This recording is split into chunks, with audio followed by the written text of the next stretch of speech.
శ్రీశైలం మహాక్షేత్రంలో జరిగిన 52 అంతర్గత బదిలీలను నిలిపివేసి మరో కొత్త బదిలీల ఉత్తర్వులు జారీ అయ్యాయి.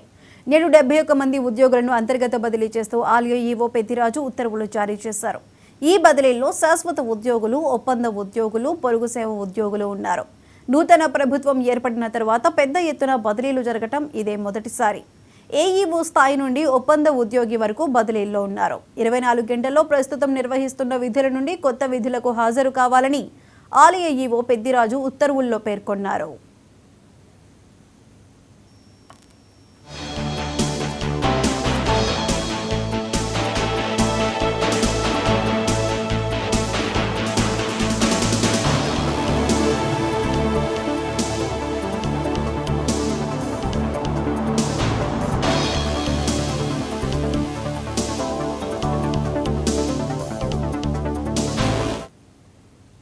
నిజామాబాద్ జిల్లా కేంద్రంలోని సారంగపూర్ పాఠశాలలో ఓ